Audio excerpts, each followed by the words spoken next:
कक्षा 12वीं रसायन शास्त्र में पहला यूनिट में ठोस अवस्थाएं और उस ठोस अवस्थाओं में आज हम देखेंगे ठोसों में अपूर्णताएं, इम्परफेक्शन ऑफ इन सॉलिड। तो ठोसों में अपूर्णताएं का कारण क्या है? जैसे प्रयोग द्वारा ये देखा गया है कि कोई भी ठोस का जैसे जैसे ताप बढ़ाते हैं वैसे वैसे इसमें अपूर्णताएं या त्रुटि होती जाती है। परफेक्ट ठोस यानी कि आइडियल सॉलिड वे होते हैं जो परम शून्य ताप होता है -273 सेंटीग्रेड ताप, या जिसको बोल सकते हैं 0 केल्विन ताप। -273 सेंटीग्रेड ताप या 0 केल्विन ताप पर कोई ठोस की जो व्यवस्था है वह परफेक्ट होता है, उसमें कोई प्रकार का डिफेक्ट या त्रुटि नहीं होता। लेकिन जैसे जैसे ठोसों में ताप बढ़ते हैं वैसे वैसे इसमें त्रुटियां बढ़ती हैं। त्रुटियां का मतलब होता है जो अणु परमाणु या जो आयन है अपने स्थान पर होना चाहिए, तो उस ताप के कारण वे गतिज ऊर्जा के कारण वे अपने जगह पर नहीं हो जाते बल्कि अन्य चले जाते हैं। और इस प्रकार के जो ठोसों में जो अनियमित व्यवस्था या उसमें जो कमी होती है ये कहलाता है ठोसों में अपूर्णताएं। ठोसों में अपूर्णताएं का मुख्य कारण है ठोसों में अशुद्धियों का होना। दूसरा, जब कोई ठोस को अति शीघ्र ठंडा किया जाता है तो अति शीघ्र ठंडा करने पर अणु परमाणु आयन अपने स्थान पर नहीं पहुंच पाते और वहीं व्यवस्थित हो जाते हैं। इसके बाद तापों का प्रभाव, ताप बढ़ने से ठोसों में अपूर्णताएं बढ़ती हैं, त्रुटियां बढ़ती हैं। तो इस प्रकार के ये ठोसों में अपूर्णताएं होती हैं। तो जो ठोसों में जो अपूर्णताएं हैं या त्रुटि है उसको मुख्य 2 भागों में हम पहले बांट सकते हैं। पहला जो है बिंदु त्रुटि, पॉइंट डिफेक्ट, और तीसरा है लाइन डिफेक्ट यानी कि पंक्ति त्रुटि। पंक्ति का मतलब ये पूरा पंक्ति है, इस प्रकार से पंक्ति है, ये भी पंक्ति है। और बिंदु का मतलब जो आपका जो गोला से दर्शाया गया है ये आपका गोला यानी कि बिंदु कहलाता है। तो यहाँ पर जो आपके कोर्स में बिंदु त्रुटि है तो इसलिए बिंदु त्रुटि का ही हम चर्चा करेंगे। तो बिंदु त्रुटि में जैसे अब आता है, बिंदु त्रुटि को 3 भागों में बांटा गया है। पहला जो है ये है स्टाइकोमेट्रिक त्रुटि दोष, दूसरा है नॉन स्टाइकोमेट्रिक दोष, और तीसरा है अशुद्ध दोष या इम्प्योरिटी डिफेक्ट। तो स्टाइकोमेट्रिक जो डिफेक्ट है उसको हम रस समीकरण मिति दोष भी कहते हैं, और दूसरा जो है ये है नॉन स्टाइकोमेट्रिक दोष, इसको हम अरस समीकरण मिति दोष के नाम से भी जानते हैं। तो हम ये पहले लेते हैं स्टाइकोमेट्रिक दोष। स्टाइकोमेट्रिक डिफेक्ट होता क्या है? तो स्टाइकोमेट्रिक जो डिफेक्ट होता है ऐसे धातु क्रिस्टलों पर होता है, खासकर विद्युत संयोजी क्रिस्टलों पर होता है, या जिसको हम बोल सकते हैं आयनिक क्रिस्टल। और जो आयनिक क्रिस्टल होते हैं और ऐसे क्रिस्टल होते हैं जिसमें धन आयन और ऋण आयन का आकार लगभग समान होता है। जैसे प्रयोग में देखा गया है कि सोडियम क्लोराइड NaCl, तो NaCl में जो त्रुटि है उस त्रुटि को हम बोलते हैं शाटकी त्रुटि। शाटकी त्रुटि जो है सोडियम क्लोराइड या सीजियम क्लोराइड के क्रिस्टलों में पाया जाता है। तो जैसे मान लिया आपका सोडियम क्लोराइड है तो sodium ion plus chloride ion minus sodium plus chloride minus sodium plus chloride minus sodium plus chloride minus sodium plus chloride minus sodium plus chloride minus sodium plus chloride minus sodium plus और chloride minus. तो ये जो crystal की जो व्यवस्था है ये perfect crystal है, इसमें कोई प्रकार का त्रुटि नहीं है। लेकिन इसमें जो त्रुटि है तब उत्पन्न होता है जब मान लीजिए आपका इस क्रिस्टल में कोई धन आयन या ऋण आयन अपने स्थान पर नहीं पहुंच पाता। तो अपने स्थान पर नहीं पहुंचता तो क्या होता है, जैसे मान लीजिए आपका यहाँ पर जो सोडियम आयन है ये यहाँ पर पहुंचना चाहिए था, सोडियम आयन, वो सोडियम आयन अपने जगह पर नहीं पहुंच पाता। तो ऐसे कंडीशन पर जो क्रिस्टल होते हैं वो आवेशित हो जाते हैं।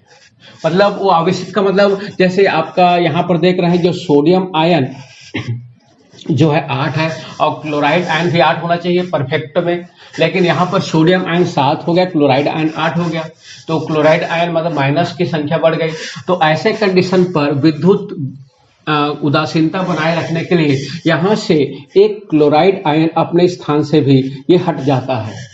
और इस प्रकार से जो त्रुटि होती है जिसमें समान त्रुटि है, धनात्मक और ऋणात्मक आयन के जो रेशियो है, धनात्मक और ऋणात्मक आयन का जो रेशियो है वो समान होता है।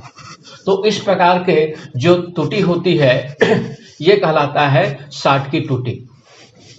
अब ये शाटकी त्रुटि जो है इसके परिणाम क्या होते हैं? तो इसके परिणाम होते हैं कि इसके घनत्व में कमी आ जाता है। अर्थात देखिए यहाँ पर एक छोटा सा क्रिस्टल को मैं उदाहरण से बताया हूँ। अब इस क्रिस्टल मान लीजिए आपका ये जगह रिक्त रह गया, तो रिक्त रह गया तो इस कारण से इसके भार में क्या हो जाती है, कमी आ जाती है। और इस प्रकार के जो क्रिस्टल होते हैं वो आपका शाटकी दोष के अंतर्गत आता है। दूसरा जो होता है जिसको हम बोलते हैं फ्रेंकेल त्रुटि या फ्रेंकेल डिफेक्ट। तो फ्रेंकेल डिफेक्ट ऐसे क्रिस्टलों में पाया जाता है जिसमें धन आयन का आकार ऋण आयन की तुलना में छोटा होता है। जैसे ये मान लीजिए आपका शाटकी त्रुटि है और ये लेते हैं फ्रेंकेल त्रुटि।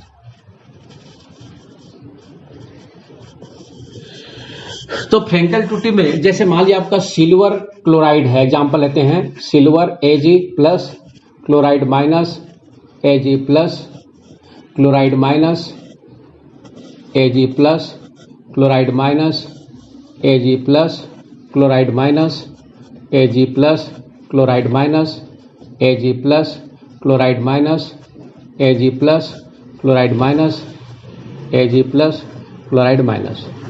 अब देख रहे हैं ये जो स्ट्रक्चर है या क्रिस्टल है परफेक्ट क्रिस्टल है, इसमें कोई प्रकार की त्रुटि नहीं है। लेकिन होता क्या है, जब क्रिस्टल निर्माण होता है या ताप के कारण जो सिल्वर होता है, चांदी होता है, इसका जो आकार है Cl यानी कि ऋणात्मक आयन की तुलना में काफी छोटा होता है। और ये काफी छोटा होने के कारण ये जो है यहाँ पर पहुंच ना करके ये अंतराकाशी जगह, ये आप देख रहे हैं अंतराकाशी स्थान कहलाता है और इस अंतराकाशी स्थान पर ये जाकर फिट हो जाता है। देखिए तो क्रिस्टल में जो Ag है यहाँ पर होना चाहिए, लेकिन यहाँ पर ना होकर जो Ag आयन है वो कहाँ चला जाता है, चला जाता है अंतराकाशी स्थान पर। और इस प्रकार से इसमें डिफेक्ट या त्रुटि उत्पन्न हो जाती है और इस प्रकार के त्रुटि को हम बोलते हैं फ्रेंकेल त्रुटि।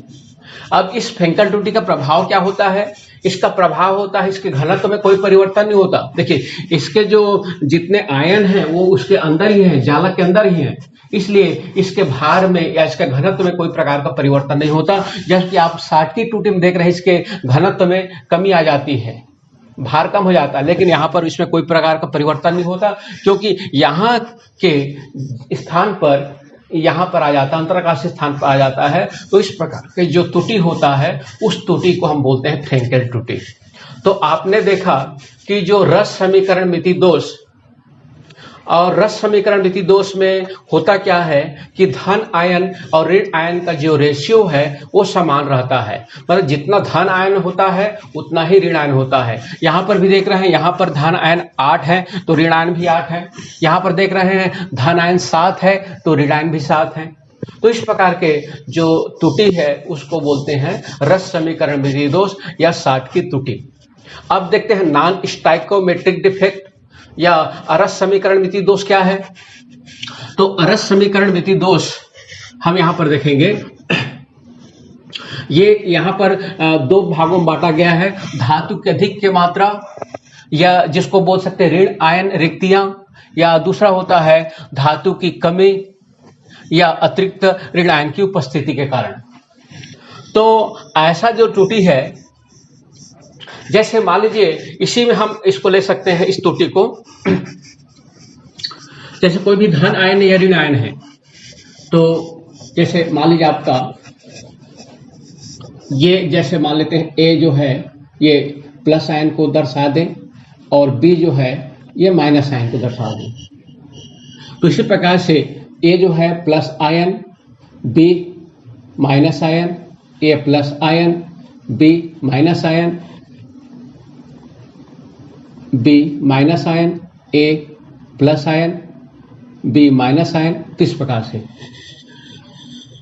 तो ऐसे कंडीशन पर देखिए त्रुटि तब उत्पन्न होती है जब एक अतिरिक्त धन आयन इस अंतराकाशीय स्थान पर जाकर फिट हो जाता है। जैसे मान लिया आपका ए प्लस यहां पर आकर फिट हो गया अंतराकाशीय स्थान पर, तो उस कंडीशन पर हम देख रहे हैं कि धन आयन की संख्या ऋण आयन की तुलना में अनुपात समान नहीं है।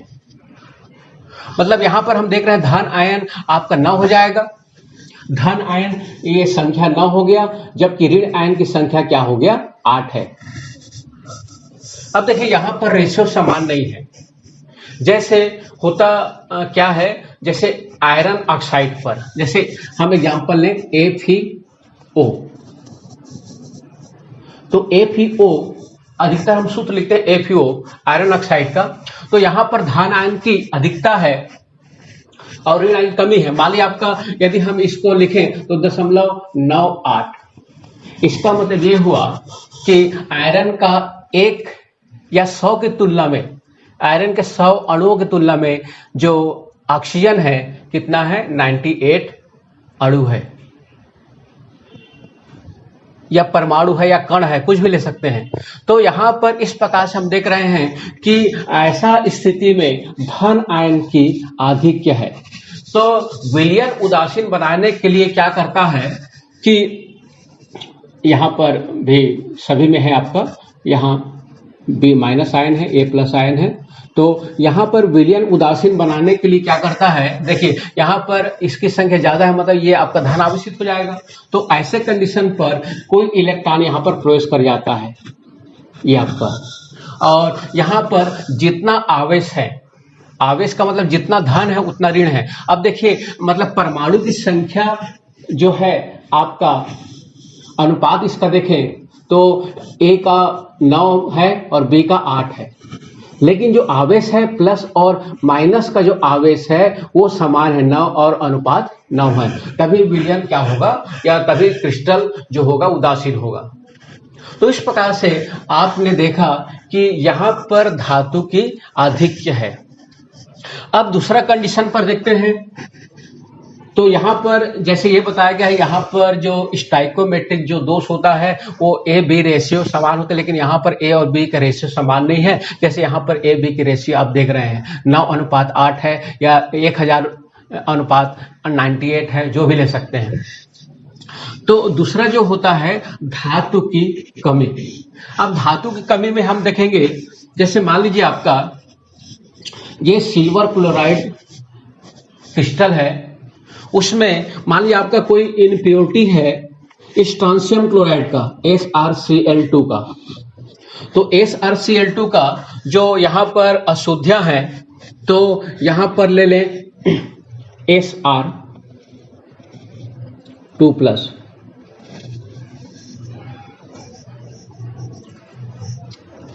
तो देखिए Sr2+ लेंगे तो यहां पर जो Cl है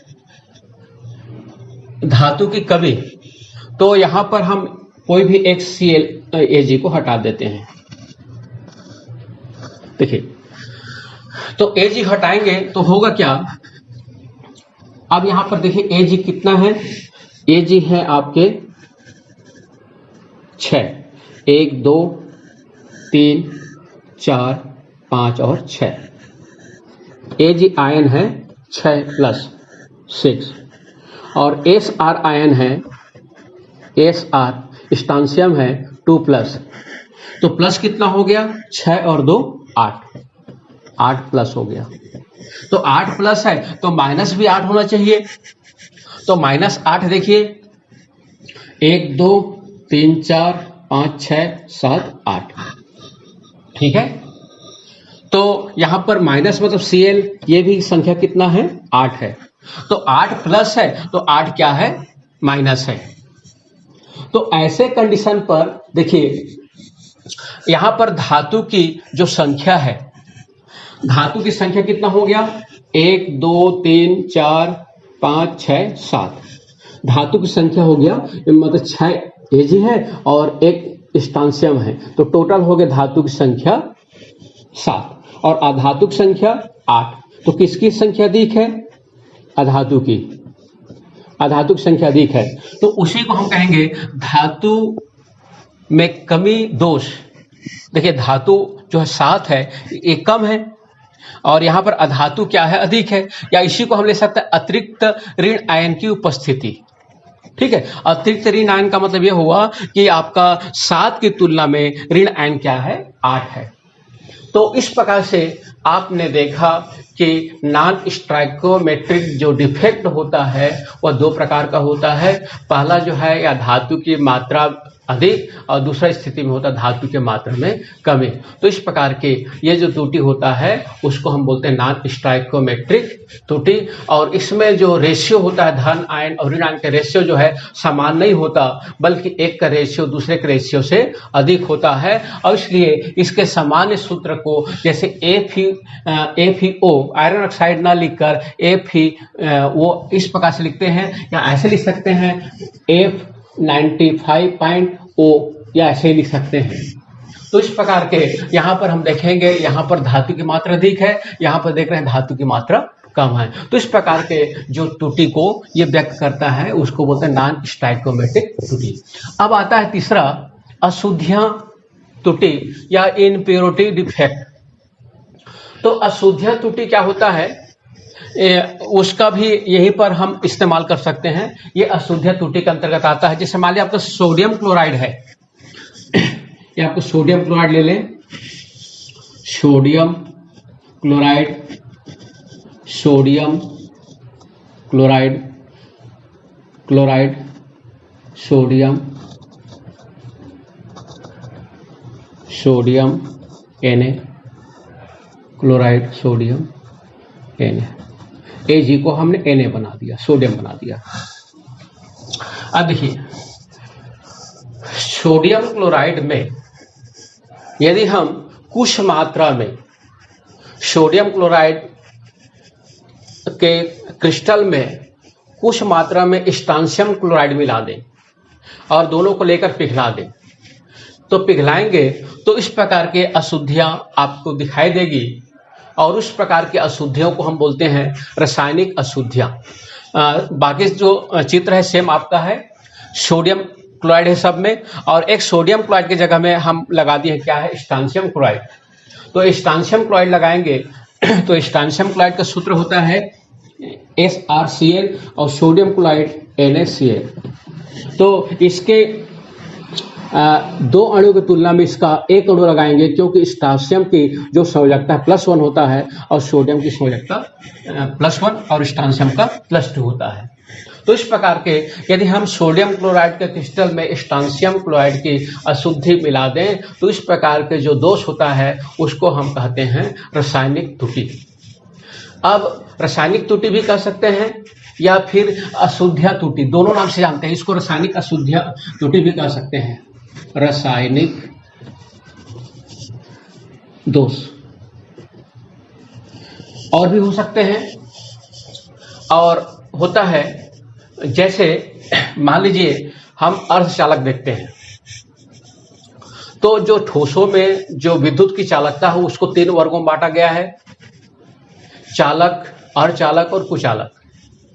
तो जो चालक होते हैं, चालक वे पदार्थ होते हैं जिसमें विद्युत का प्रवाह में कोई परेशानी उत्पन्न नहीं होता या कोई बाधा उत्पन्न नहीं होता, और उसकी जो चालकता होती है, धातु में जो चालकता होती है, ये चालकता है 10 के घात 4 से लेकर 10 के घात 8 प्रति ओम प्रति सेंटीमीटर, ये उसकी चालकता है।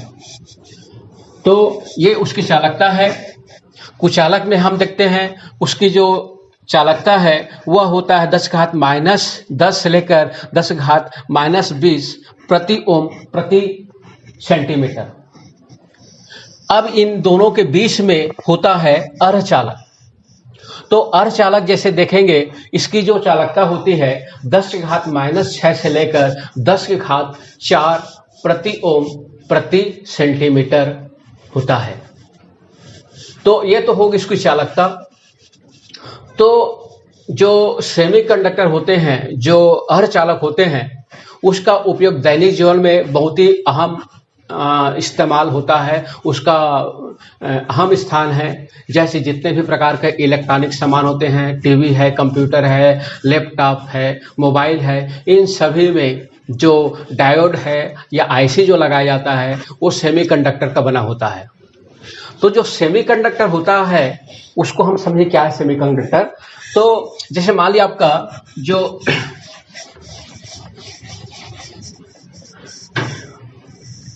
अर्धचालक है, खासकर जैसे हम आवर्त सारणी देखें तो आवर्त सारणी में ग्रुप 14 में देखिए कौन कौन से तत्व आते हैं। 14 में आता है कार्बन, सिलिकॉन, जर्मेनियम, टीन और लेड, पीबी। अब देखिए ये जो 14 ग्रुप में आने वाले तत्व हैं, तो ये जो होता है कार्बन कुचालक है, और सिलिकॉन और जर्मेनियम जो है ये है अर्धचालक, ये है सेमीकंडक्टर है, और ये है नॉन कंडक्टर। कार्बन जो है नॉन कंडक्टर है, और ये दोनों जो हैं ये है कंडक्टर है। चालक, कुचालक और अर्धचालक। तो यहां पर जो सिलिकॉन और जर्मेनियम का हम संरचना देखें तो सिलिकॉन का जो परमाणु क्रमांक होता है 14 और 18 जोड़ दे तो होता है 32। तो सिलिकॉन की संरचना हम देखें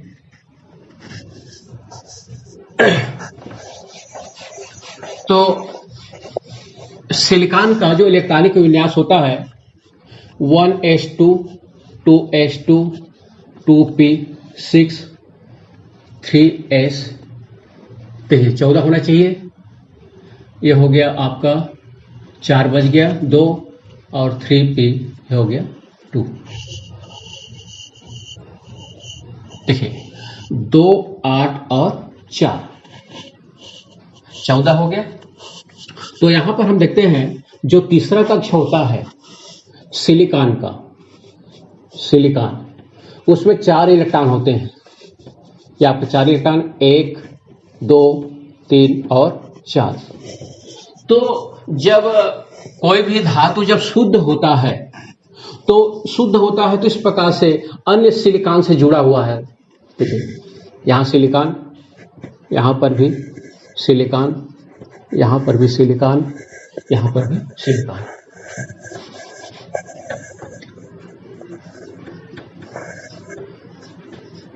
अब इसके अंतिम कक्ष में, सिलिकॉन के अंतिम कक्ष में 4 इलेक्ट्रॉन है। देखिए 4 इलेक्ट्रॉन। तो ये 4 इलेक्ट्रॉन जो है इस प्रकार से जो हर परमाणु अपना अष्टक पूरा करने के लिए उसके परमाणु के अंतिम कक्षा में 8 इलेक्ट्रॉन हो चाहिए। तो 8 इलेक्ट्रॉन प्राप्त करने के लिए इस प्रकार से 4 अन्य परमाणु के साथ एक इलेक्ट्रॉनों का साझा करके अपना अष्टक को पूरा कर लेता है। ये आपका ये पूरा हो गया इधर से, और बहुत सारे यहाँ संख्या मतलब इस प्रकार से पूरा हो गया। तो ऐसे कंडीशन पर इसकी चालकता जो है बहुत कम होती है।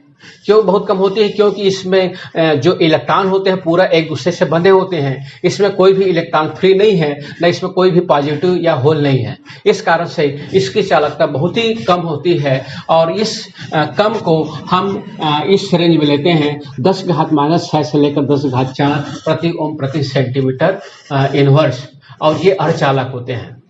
अब मान लीजिए इसमें हम रासायनिक अशुद्धि में कोई भी 13 समूह या 15 समूह, 13 समूह देखते हैं 13 ग्रुप में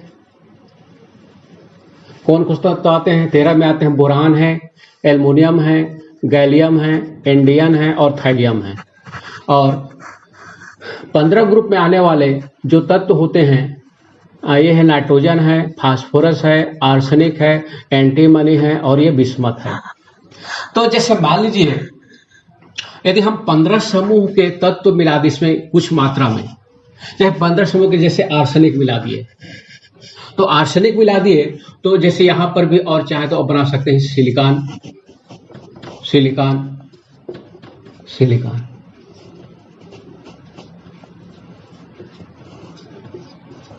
इस प्रकार से जुड़ा है। अब देखिए, अब मान लीजिए इसमें अशुद्धि दोष या रासायनिक दोष में थोड़ी सी मात्रा में सिलिकॉन में यदि हम 15 समूह के आर्सेनिक मिला दिए AS,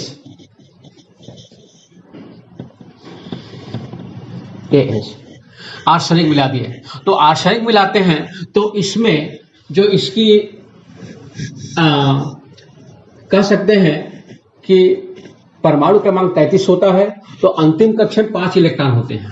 तो 5 इलेक्ट्रॉन यहाँ हम देख रहे हैं 4 इलेक्ट्रॉन है, एक और अन्य इलेक्ट्रॉन यहाँ पर हो जाएंगे, 5वां इलेक्ट्रॉन है ये। तो जब 5वां इलेक्ट्रॉन है, ये इलेक्ट्रॉन किसी के साथ बंध नहीं बनाए हैं, ये स्वतंत्र इलेक्ट्रॉन कहलाते हैं, स्वतंत्र इलेक्ट्रॉन। और ये स्वतंत्र इलेक्ट्रॉन के कारण इसकी चालकता लाखों करोड़ों गुणा तक बढ़ जाता है। एक बार फिर से देखिए, जब किसी अर्धचालक की जो शुद्ध अवस्था है, यदि हम उसमें कोई 15 समूह के तत्व जैसे आर्सेनिक या फास्फोरस भी ले सकते हैं, इसका कुछ अंश मिला दें तो उसके कारण उसमें एक इलेक्ट्रॉन स्वतंत्र हो जाते हैं, और इस प्रकार के ये इलेक्ट्रॉन विद्युत धारा बहने के लिए ये आपका प्रभावशाली होता है। इस कारण से कह सकते हैं विद्युत धारा बहती है, और उसकी जो चालकता होती है, अर्धचालक की चालकता, वो करोड़ों लाखों गुना तक बढ़ जाता है। और इस प्रकार के अशुद्धियों को हम कहते हैं। देखिए, इलेक्ट्रॉन जो है ऐसा, आप हमेशा याद रखिए, इलेक्ट्रॉन जो होता है ऋण आवेशित होता है, और ऋण आवेशित को हम बोलते हैं नेगेटिव, इसको बोलते हैं नेगेटिव। और जो नेगेटिव ऋण आवेश होता है, उसलिए हम इसको नाम दे दिए एन टाइप सेमीकंडक्टर। देखिए फिर से, तो यदि हम सिलिकॉन या जर्मेनियम के शुद्ध अर्ध चालक तत्व पर यदि हम 15 समूह की कुछ अशुद्धि मिला दें तो इसकी चालकता लाखों करोड़ों गुना बढ़ जाता है, और इस प्रकार के जो पदार्थ बनते हैं उसको हम कहते हैं एन टाइप अर्धचालक। अब इसी प्रकार देखिए दूसरा हम लेते हैं, दूसरा में जैसे ले लें, मान लीजिए आपका एल्युमिनियम या गैलियम कोई भी ले लें, जैसे गैलियम ले लेते हैं, तो गैलियम ले लें तो ये हो जाएगा Ga। और गैलियम जो होता है, हम देखें यहां पर इसके इसका परमाणु क्रमांक 31 होता है और इस कारण से इसके अंतिम कक्ष में 3 इलेक्ट्रॉन हैं। देखिए, 1 इलेक्ट्रॉन, 2 इलेक्ट्रॉन और ये 3 इलेक्ट्रॉन। तो जब ये 3 इलेक्ट्रॉन है तो इसका अष्टक पूरा नहीं होता, इसके साथ ये बंद नहीं बना सकता क्योंकि इसके पास इलेक्ट्रॉन नहीं है। तो दूसरे साइड से कोई इलेक्ट्रॉन यहां पर आता है, यहां पर इलेक्ट्रॉन आया, तो यहां पर इलेक्ट्रॉन आया तो ये भाग जो है होल हो गया, होल या छिद्र या विवर हो गया, विवर बन गया या छेद बन गया या होल बन गया, इस प्रकार से नाम देते हैं। अब ये बंद बना लिया, अब इसके साथ जो अन्य से जुड़ेगा इसके कमी को वो पूरा करेगा, इसके इस प्रकार से पूरा करते करते मतलब ये इस प्रकार से एक लंबी श्रृंखला बन जाती है और इसकी चालकता जो है लाखों करोड़ों गुना बढ़ जाता है। और इस प्रकार की जो चालकता होता है वो धनात्मक आवेश के कारण होता है। तो धनात्मक आवेश यानी कि पॉजिटिव, और पॉजिटिव के कारण उसको हम पी टाइप सेमीकंडक्टर कहते हैं। तो इस प्रकार के आपने देखा कि जो अर्धचालक में 2 प्रकार के सेमीकंडक्टर होते हैं, पी टाइप अर्धचालक और एन टाइप अर्धचालक।